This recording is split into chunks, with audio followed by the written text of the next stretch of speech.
Bom, eu gostaria, então, para a gente começar a nossa rodada, o ministro Nelson Jobim, ele teve uma viagem para Equador ou Peru, para os países vizinhos aí, então, em nome do Ministério da Defesa, eu gostaria de convidar para a apresentação o Coronel José Carlos dos Santos.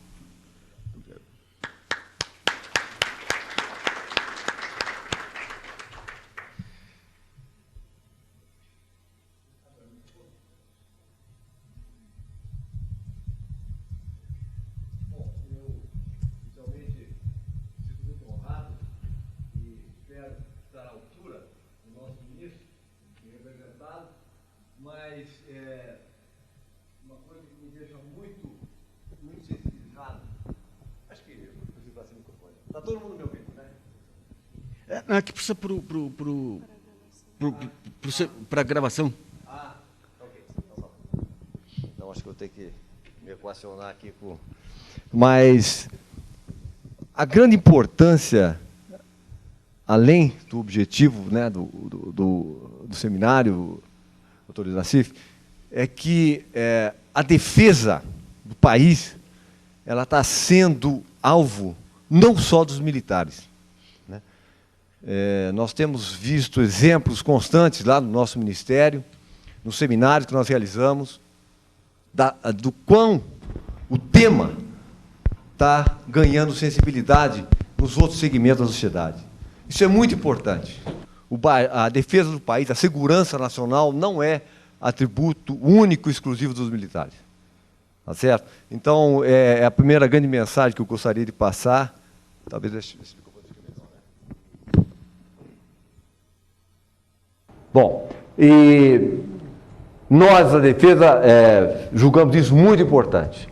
É muito importante que toda a sociedade discuta a defesa do país.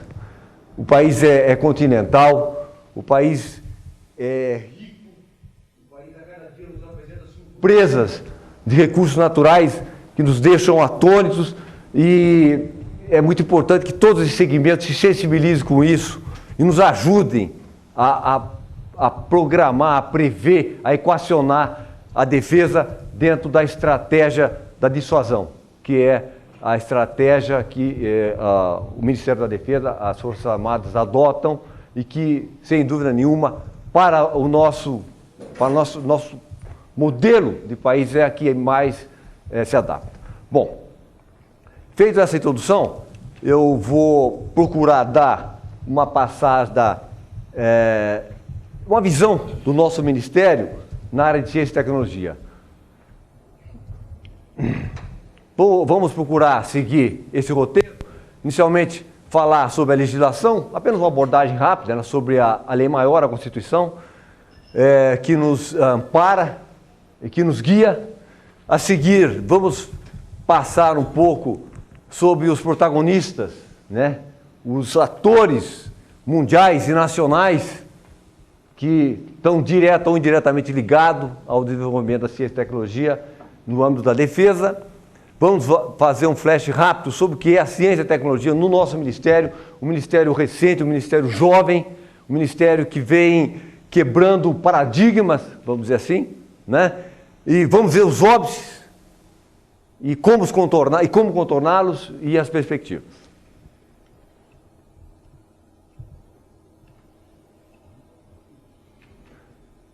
Legislação. Bom, a legislação mãe é a nossa Constituição, né, que no seu artigo 18 prevê que o Estado promoverá e incentivará o desenvolvimento científico, a pesquisa e a capacitação tecnológica. Não poderia ser diferente, né?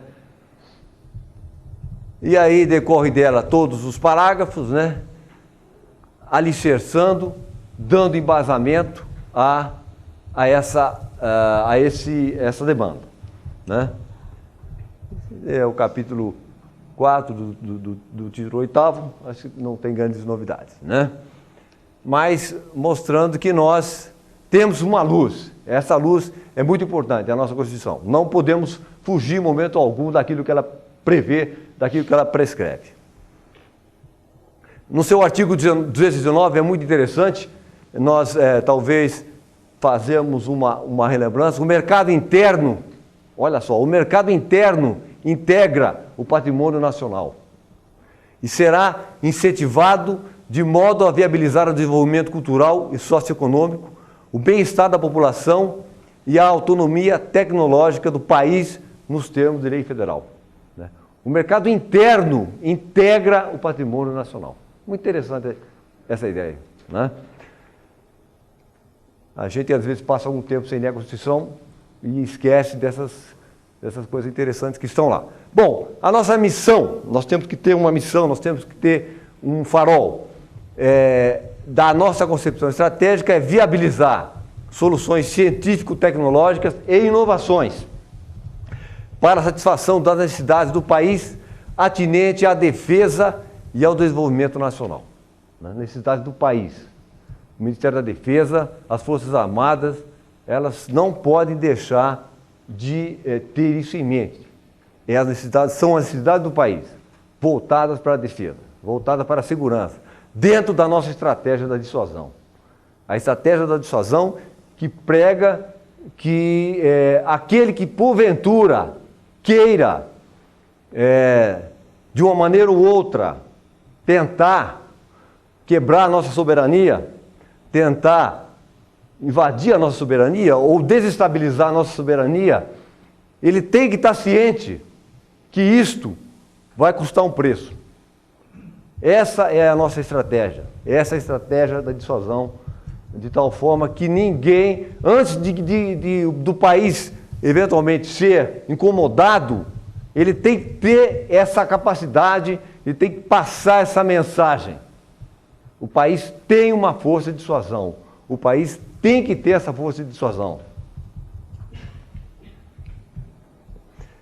Bom, dentro da concepção estratégica, a nossa visão 2015, né, nós temos 4 temas. Nesses 4 temas, eles dão origem a 10 objetivos estratégicos que definem muito bem o que nós temos perseguir, o que nós estamos perseguindo. E aí, traduzir ao longo desse período em ações estratégicas. O primeiro tema, domínio de tecnologias que atendam às necessidades da defesa nacional. Então, aí há que se fazer um estudo das viabilidades, né? As viabilidades técnicas, as viabilidades econômicas e agora uma variável muito importante, que é a viabilidade política. Nós não podemos, em momento algum, estarmos pensando em tecnologias que, ainda que atendam à defesa nacional, mas que não tenham respaldo político. Essa é uma variável que nós temos que estar trabalhando, evidentemente, sem comprometer a defesa. Caso, eventualmente, esse respaldo político não esteja tão proeminente, nós temos que buscá-lo, maneiras de que ele se torne transparente.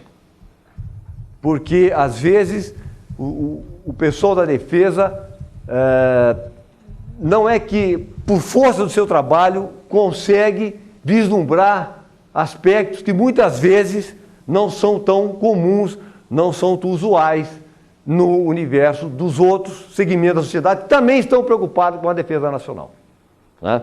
Então, desse tema, surgem os seguintes 10 objetivos estratégicos que nos obrigam a todo momento implementar em ações estratégicas. O primeiro, a ampliação do conteúdo tecnológico dos produtos e serviços de defesa, né? O segundo grande objetivo dentro desse tema, elevação do nível da capacitação dos recursos humanos, né?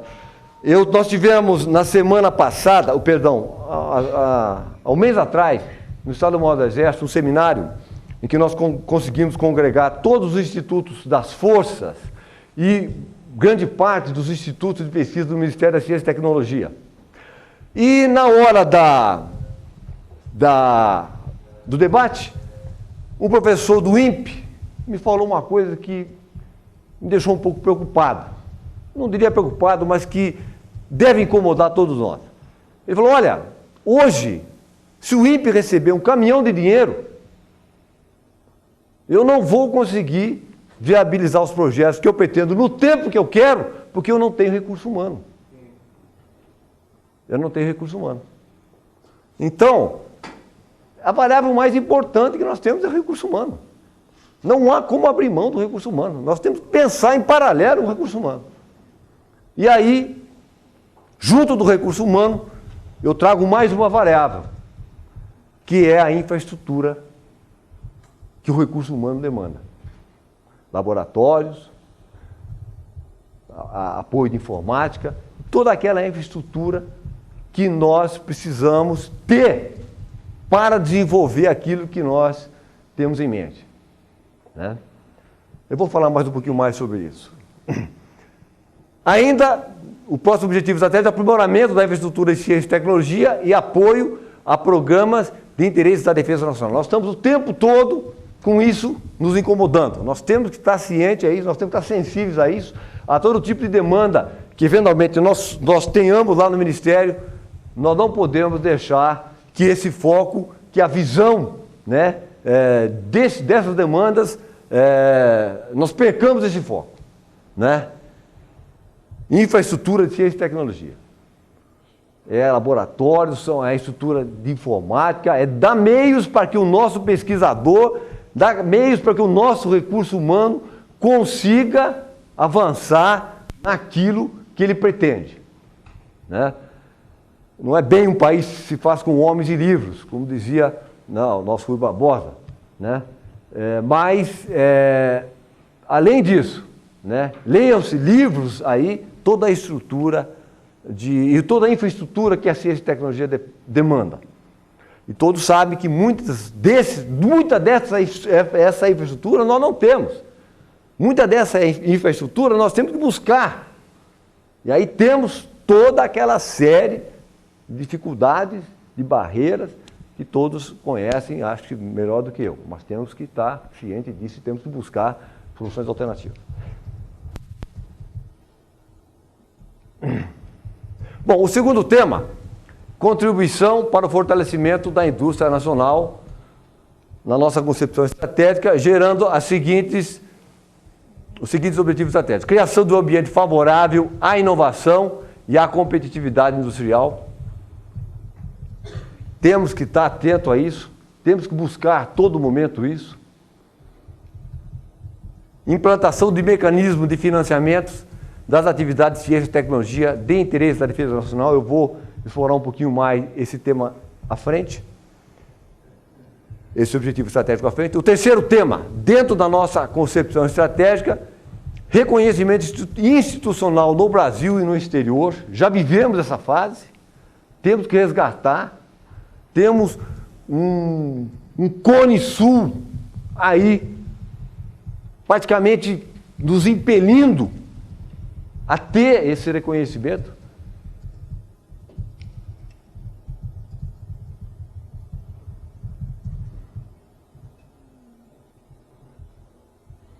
Ainda, ampliação, dentro desse tema, ampliação do interesse dos diversos segmentos da sociedade pelas iniciativas nas áreas de ciência e tecnologia voltada para a defesa nacional. Então, vem aqui de novo a ideia, né, aquela primeira ideia que eu quis expressar e que nos deixa muito satisfeitos. É que ver que ao longo de vários seminários nós estamos promovendo várias consultas, não só os militares, não só as Forças Armadas, não só os institutos militares estão preocupados com a ciência, tecnologia e inovação na área de defesa. Isso é um aspecto muito salutar e que nós temos que procurar cada vez mais fomentar, cada vez mais trazer isso no âmbito da sociedade. O país precisa disso. Aprimoramento da imagem de excelência institucional. É claro, hoje nós temos também essa grande preocupação. Os órgãos públicos não são mais aquelas instituições onde os recursos eram repassados e não havia resultado.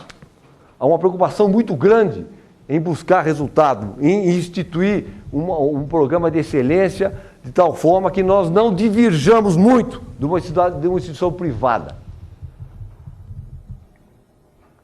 O próximo tema, gestão eficiente e eficaz, né? Essa preocupação de novo.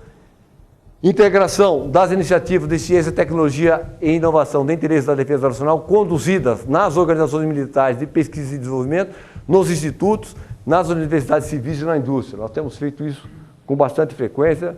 Esse ano no Ministério tivemos 2 seminários só sobre isso, e aí fomos avaliando, foi aí que eu fui tendo noção de como a sociedade tem a nos oferecer, né? E como esse intercâmbio tem tudo para ser fértil, tem tudo para produzir muito.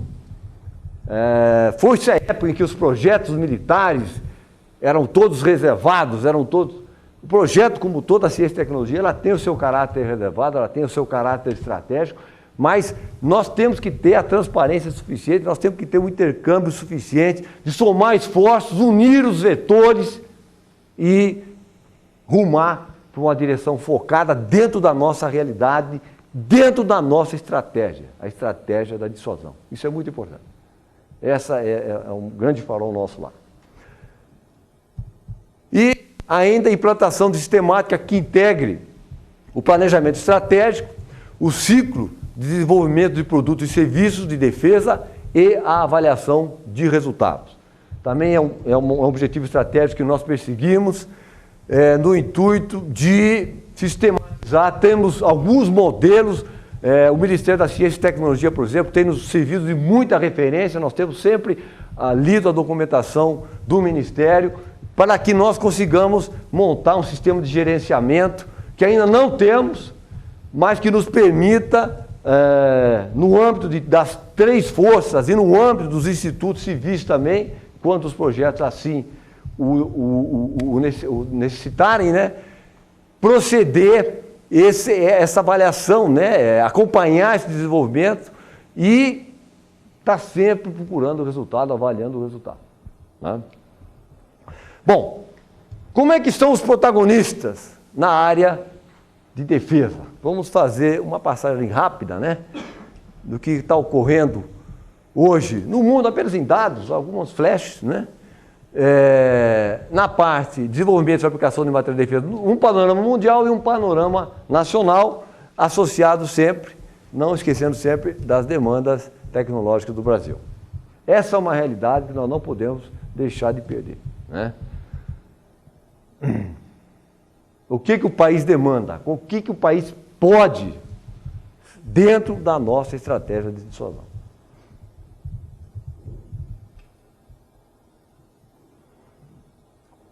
Panorama mundial. Eu acho que eu vou apresentar aqui alguns dados, só para que tenhamos um pouco esse valor rememorado, né, como referência. Todos sabem, né? Esse é um dado de 2003, mas que as projeções de lá para cá não modificam absolutamente o desempenho dessa curva, né? E o Brasil está ali na sua posição 11ª, se não me falha a conta aqui, mas apenas nesse contexto de país misturado entre os países centrais, né? E ali eu diria periférico. Quem que seria periférico aqui? Talvez o Brasil, né? Todos aqui nós podemos considerar países centrais. A Arábia Saudita, Irã, né? Mas Índia, Turquia, mas no universo dos países centrais, em termos de gastos percentuais do PIB, em bilhões de dólares, nós estamos lá nessa posição. Bom, o país é continental. O país tem riquezas, como eu falei, que a cada dia nos surpreende. É questionável? Eu acho que é questionável, né? Apenas um flash para a reflexão. E aí, também, entre os protagonistas mundiais, em trilhões de dólares, né, o país está lá, valores arredondados, em 2005, nós estamos ali apenas na frente do México, né? De novo, nós temos aí praticamente todos os países centrais, né? Periférico, o Brasil quiçá um pouco o México. Eu uso essa classificação entre países centrais e periféricos, graças a uma publicação do embaixador Samuel Pinheiro Guimarães. Eu acho que todos já devem ter conhecimento desse livro, Desafios Brasileiros da Era dos Gigantes. Ele caracteriza bem ele segrega bem, né? Uma visão muito lúcida de um cidadão, eu particularmente não o conheço, mas que não há nenhum vínculo com os militares. Não, existem coisas, evidentemente, que são discutíveis nesse livro, mas naquilo que se refere à ciência e tecnologia, seguramente, eu não li nada mais lúcido. Ciência e tecnologia na área de defesa, né? Eu não li nada mais lúcido. Francamente, uma pessoa que fez um estudo muito bem detalhado, basta ver a lista de referências que ele põe no final do livro, e ele traduz de maneira límpida, cristalina, fazendo um retrocesso desde o nosso período histórico.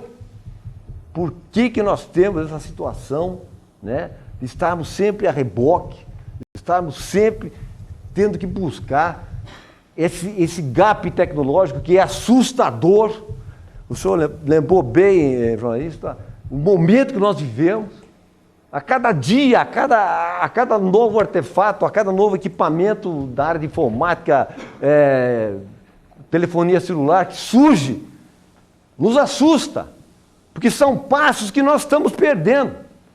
E ele dá uma visão muito lúcida sobre isso. E o que é mais interessante, ele não se limita a dar visão, ele sugere, ele dá condutas estratégicas, ele propõe ações estratégicas, né? Bom, então vamos continuar esse passeio sobre os nossos protagonistas na área mundiais. No panorama mundial, temos entre os vendedores e compradores, os maiores exportadores, novamente os países centrais. O Brasil ainda é um exportador, né? Mas o slide talvez não esteja muito contrastante. Rússia, Estados Unidos, França, Reino Unido, Canadá, Ucrânia, Israel, Itália, Suécia, Holanda, China, Brasil, Polônia e Espanha. Apenas uma. Os maiores importadores. Índia, China, Grécia, Emirados, Arábia Saudita, Coreia, Israel, Estados Unidos. Estados Unidos também é importador, né? Singapura, Turquia, Egito, Paquistão, Canadá, Austrália, Itália. Os principais importadores dos Estados Unidos, né? Praticamente, grande parte periférica, né? Os países periféricos. E países que aplicam percentual do PIB em defesa, numa ordem crescente, começando pela Coreia do Norte, Mali, Arábia Saudita, Etiópia, Omã, Catar, todo aquele pessoal ali daquela área complicada, né? Que nós sabemos, Israel, Jordânia, Afeganistão. E o Brasil, a seguir, está ainda, aqui, abaixo do Brasil, Bolívia, Argentina, Canadá, Uruguai, Japão. Tem que se considerar o PIB do Japão, evidentemente, né? Em termos financeiros, o Japão é o segundo, né? E México. Isso é um panorama mundial, como é que nós nos colocamos em termos de aplicação de recursos de defesa nesse contexto. Eu não estou conseguindo... Bom, aqui uma frase interessante, né? Do Tony Blair, primeiro-ministro, né? A diplomacia trabalha melhor quando apoiada pela ameaça da força. O que é isso? É a estratégia da dissuasão. E ainda me vem à cabeça uma frase que está no porta-aviões do USS Nimitz. Diz o seguinte: 250 mil toneladas de diplomacia. Interessante, né? 250 mil toneladas de diplomacia. Bom, recentemente também, há 2 semanas atrás, uma entrevista de um ex-professor da Academia Militar do West Point, quando perguntado sobre o problema do tal, vamos botar entre aspas aí, né? Da tal corrida, entre aspas, né? Ou da tal reaparelhamento do nosso país vizinho, Venezuela. O que ele achava? O que ele achava daquilo e a preocupação do Brasil com aquilo? Ele falou, olha, boas cercas sempre fizeram bons vizinhos. Né? A Venezuela, tudo bem. Né? Por quê? O Japão, que até então não era tido como um país, né, que não se preocupava muito, ele, em função do seu entorno, evidentemente, foi também arrumar a cerca dele. Né? Então, achei muito interessante ela falar, boas cercas sempre fizeram bons vizinhos. Não custa nós arrumarmos a nossa cerca, né? Não custa. Bom, ainda no panorama mundial, agora sim, entramos no panorama nacional, e aí a notícia do Globo, né, sobre o livro do embaixador Samuel Pinheiro Guimarães. O doutor Nassif me perdoe, né, mas eu acho que o jornalista ele poderia dizer assim, número 2 do Brasil, número 2 do Itamaraty, que era um país dissuasor. Né? Uma manchete que agride, né? Uma manchete que agride, sobretudo o público, que não tem essa noção do que é uma dissuasão, por que o país... eu diria que a arma, o artefato, o engenho bélico é uma consequência de toda uma capacitação tecnológica que ela arrasta, que a tecnologia de defesa arrasta. Né? Por que a tecnologia de defesa arrasta? Não só a tecnologia de defesa arrasta a tecnologia, evidentemente, arrasta o desenvolvimento tecnológico, porque as condições de operação do material de defesa são severas. As condições de operação do material de defesa não admitem erros, não admitem falhas. Porque se ele falhar, ele vai matar e não vai matar um, vai matar muita gente. Então, são condições severas e que surgem motivados por vários fatores. Né? Mas, seja como for, foi uma manchete que saiu e que também, eu queria fazer uma comparação rápida aqui com o site do Exército Americano, dos Estados Unidos. Né? Interessante, né, o tamanho. Né? Mas nós sabemos que, apesar do hoje o americano enxergar a sua defesa com uma certa restrição, mas na hora do vamos ver, ninguém abre mão de apoiar a defesa. Isso que a história tem nos mostrado. Né? A história tem nos mostrado isso.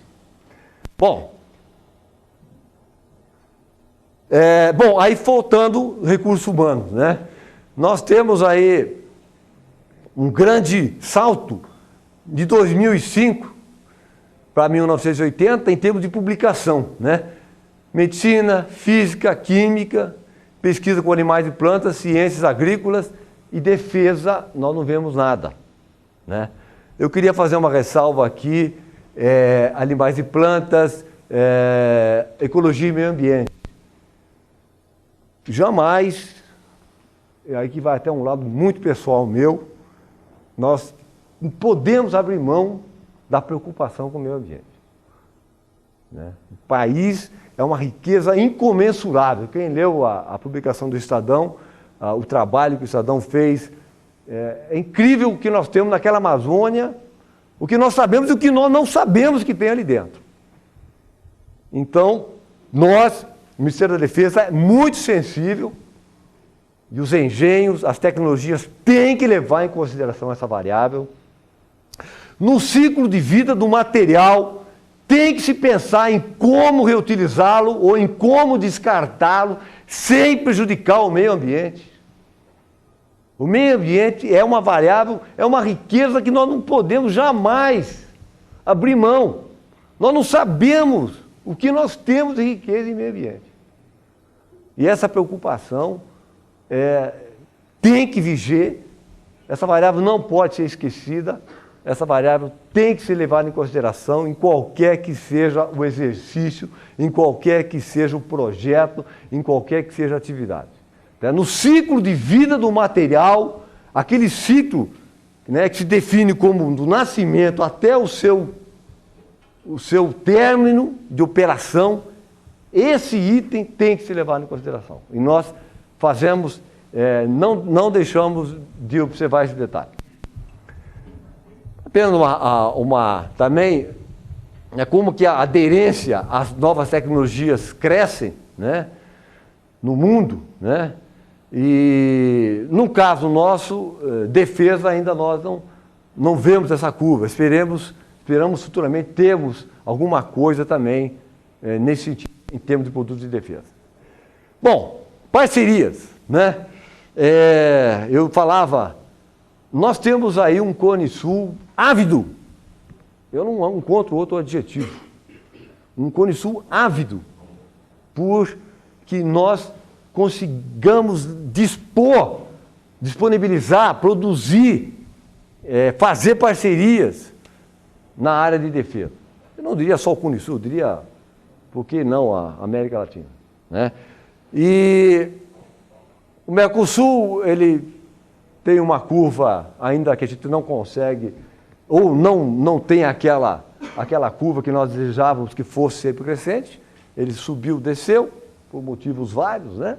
E mais do que nunca agora, né, recentemente, em termos de 98 para cá, praticamente as exportações só aumentaram para o Paraguai, e aí nós temos aí talvez um mercado, talvez não, com certeza um mercado, eu não digo mercado no termo puro da palavra, mas um ambiente de troca de tecnologias. E é outra variável que me incomoda muito, que eu só consigo entender troca de tecnologias, intercâmbio, transferência de tecnologias em países de níveis tecnológicos similares ao nosso.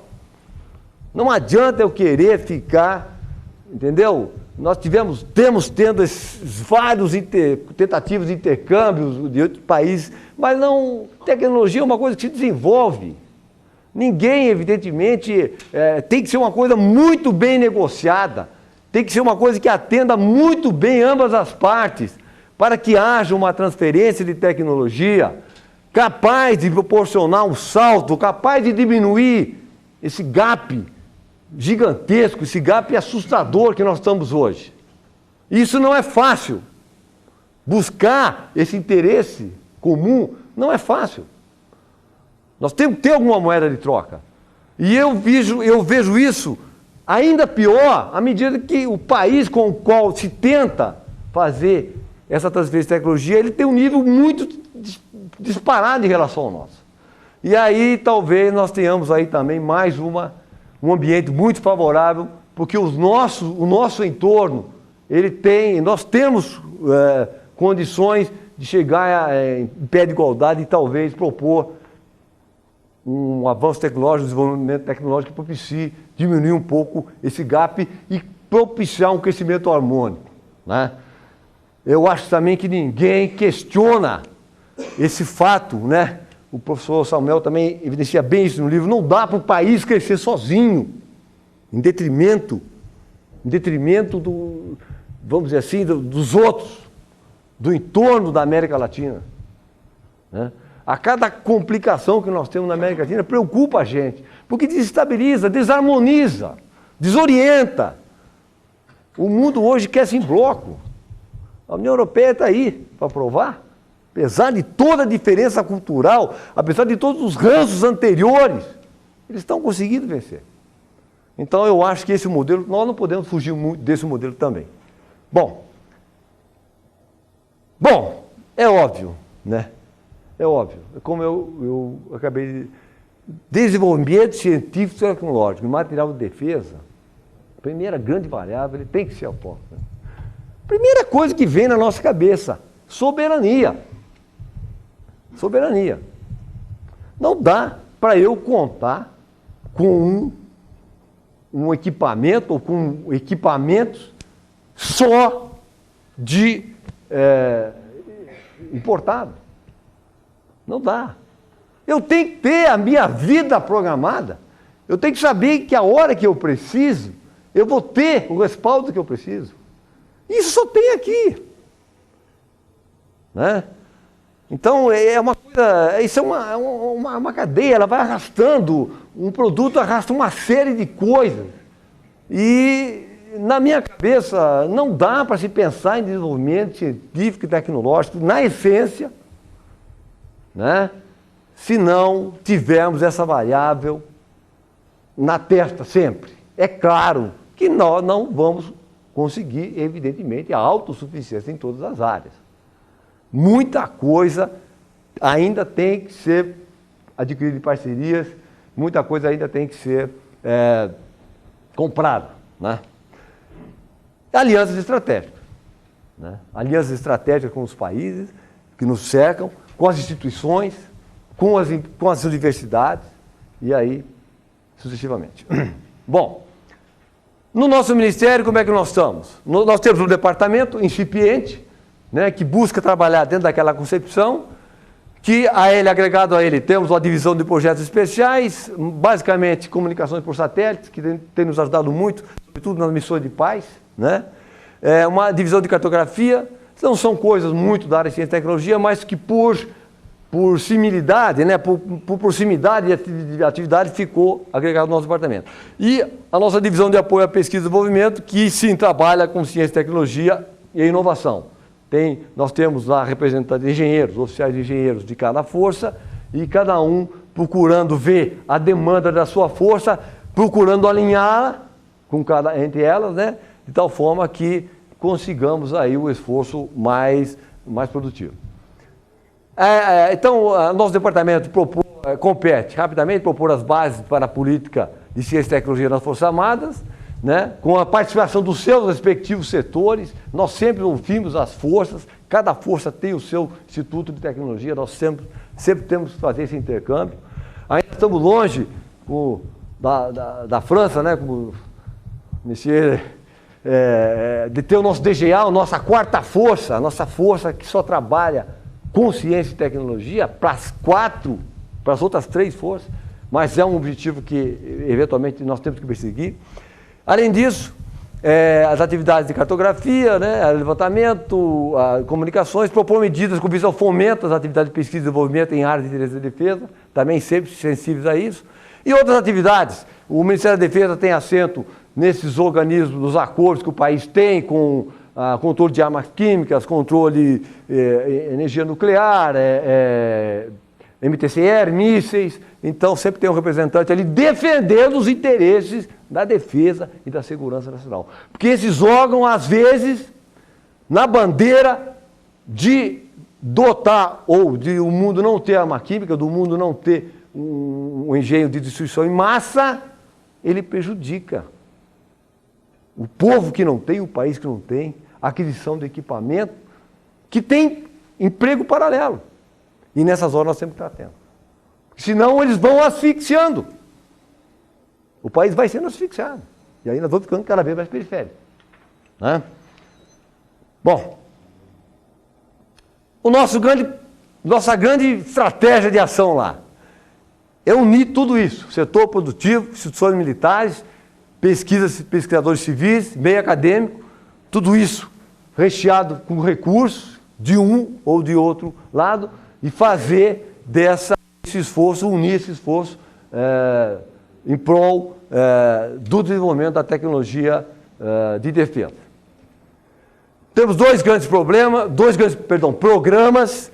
e ontem eu tive uma notícia muito boa. Nós estamos uma parceria muito saudável com o Ministério da Ciência e Tecnologia.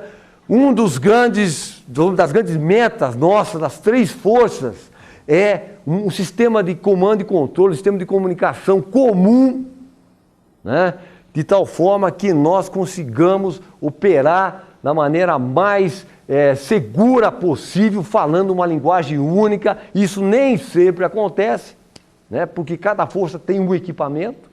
E nós tivemos um apoio na área de subvenção econômica de um recurso, de um sistema que vai propiciar, ou vai tentar propiciar, melhorar essa eficácia, melhorar essa interoperabilidade entre as forças, né?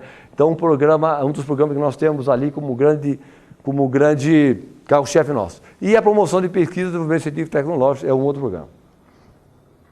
óbices. Bom, o primeiro grande óbice, acho que todo mundo já sabe, é a escassez de recursos. Claro, né? Como disse um técnico da FINEP outra vez, se nós não tivermos muito bem solidificados naquilo que nós queremos e o que aquilo vai nos dar, é difícil eu mudar a FINEP ou qualquer órgão de fomento, qualquer órgão de recursos, de uma demanda social para uma demanda de defesa. Não tem como convencer. O país, todo mundo sabe que o país precisa de escola, problema de saúde. Então nós temos que ser muito hábeis. Não digo hábeis, nós temos que estar muito cientes daquilo que nós queremos e nos apoiar como dizer assim, em explicações, em porquês, que a defesa não é uma coisa que, em maneira nenhuma, deve ser relegada no segundo plano. Evidentemente, não querendo tirar nenhuma prerrogativa da área social que o país tanto precisa, evidentemente, né?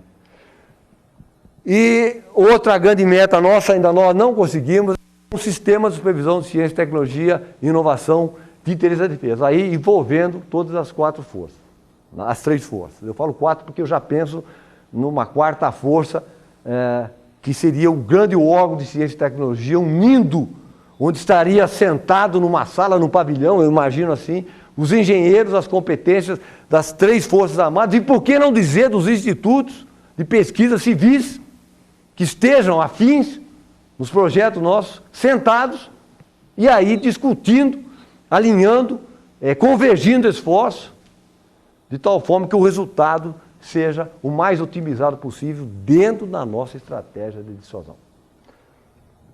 Escassez de recursos, nós estamos buscando novas rotas, fundos setoriais, tem nos ajudado muito o Ministério da Ciência e Tecnologia, e ontem com a notícia da subversão econômica, temos alguns projetos estratégicos de interesse da defesa que estão sendo apoiados pelo Ministério da Ciência e Tecnologia, recurso não orçamentário, mas que está oxigenando projetos que nós não tínhamos até então nenhuma luz no túnel para ver como é que nós vamos já com muita, vamos dizer, com muita propriedade, estamos tentando suprir essa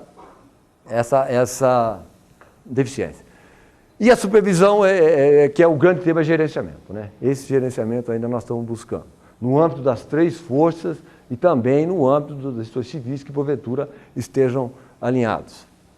Bom, para driblar ou para contornar, minimizar esses óbices, nós temos algumas premissas. Nós procuramos ter baixa interferência nas organizações que já atuam, é claro, cada força já tem o seu instituto montado, já sabe o que quer,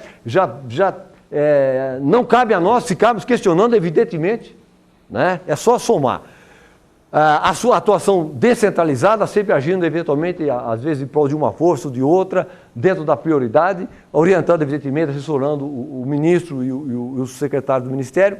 Flexível, nós temos que ter flexibilidade, nós temos que ter sob uma estrutura menor, né? Sempre aproveitando a oportunidade, nós estamos tendo uma grande oportunidade agora de melhorar o nosso quadro de servidores civis técnicos nos institutos militares. Então, são oportunidades que estão surgindo, o Ministério está atento e sempre revitalizando a visão estratégica. Com relação à atuação, novas parcerias também, né? Ministério da Ciência e Tecnologia, outros órgãos, IBAMA, Polícia Federal, Secretaria Nacional de Segurança Pública, sempre trocando ideias, vendo o que nós poderíamos desenvolver em parceria e coisas que estão sendo, nós temos muita promessa, muita semente, que acredito que, mesmo no curto prazo, possa germinar. Oportunidades e salvaguarda, claro, sempre, nós temos que estar, aquilo que eu falei, os projetos militares são sigilosos. Não são sigilosos, eles têm que ser transparentes. Agora, é claro que tem todo um caráter reservado, um caráter confidencial, e que nós temos, evidentemente, que estar mais do que nunca atentos, né? A implementação, nós temos que buscar tecnologia de fácil acesso e utilização, né? A preocupação com a excelência.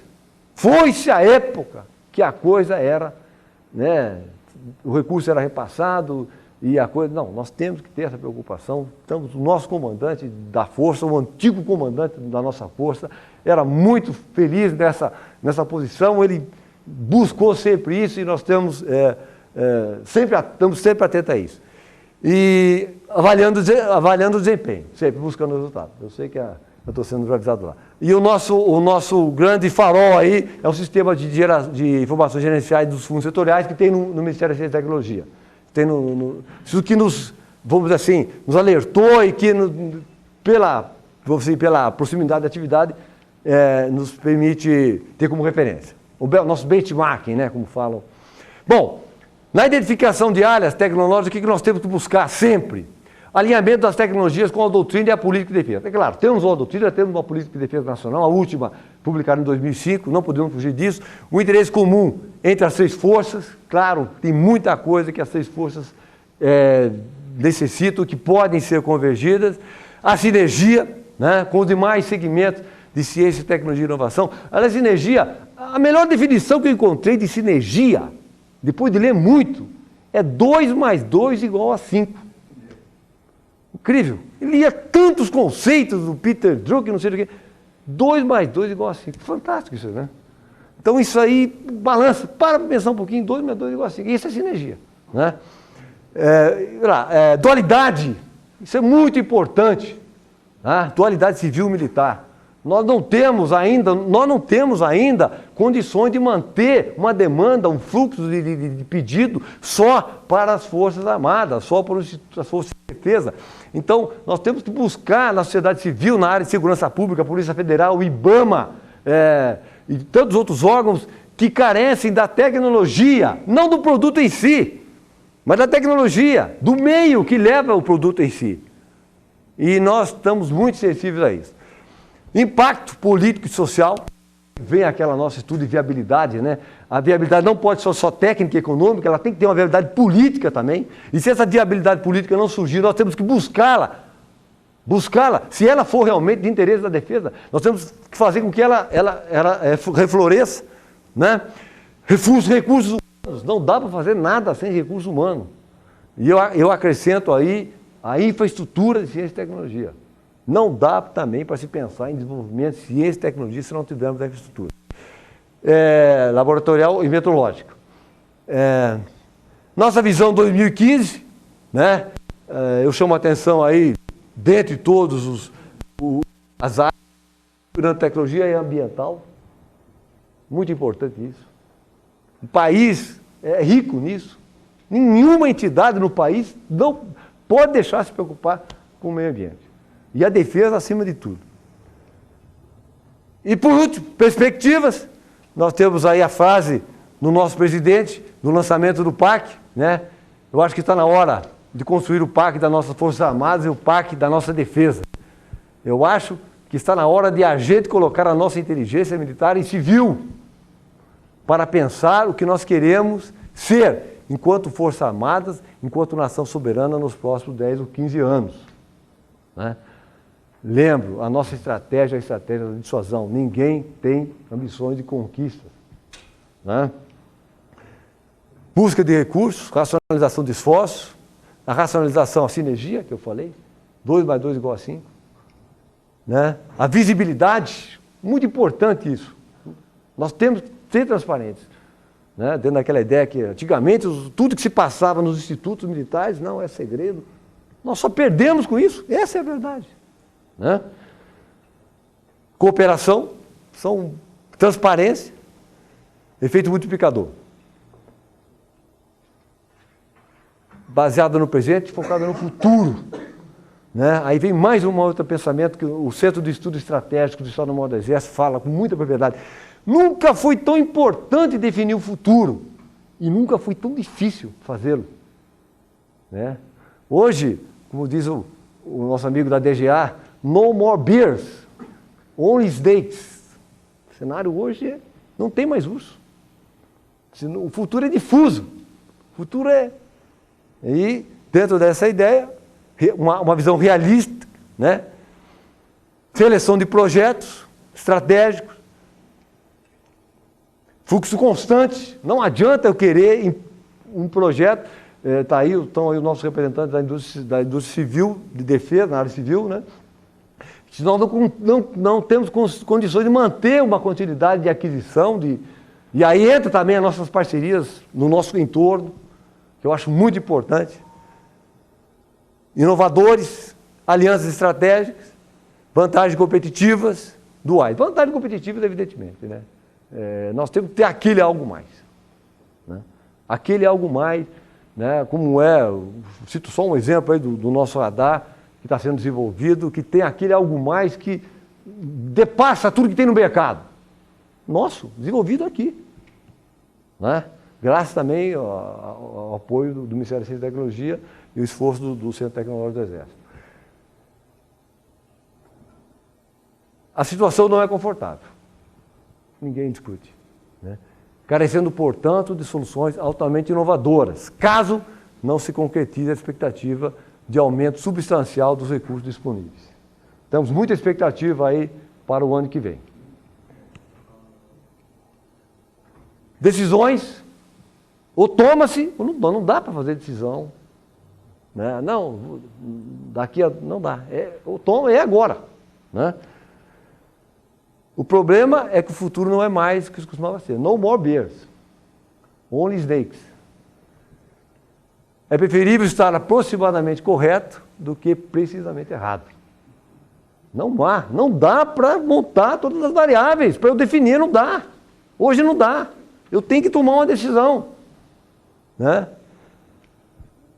E, finalizando, eu cito a frase do nosso embaixador: caso um esforço determinado, pertinaz e urgente de preservação do sistema de produção de tecnologia do país não ocorra, o Brasil estará fadado nos mercados internacionais a perpetuar a sua condição de exportador de commodities agrícolas e industriais, sapato, suco de laranja, né?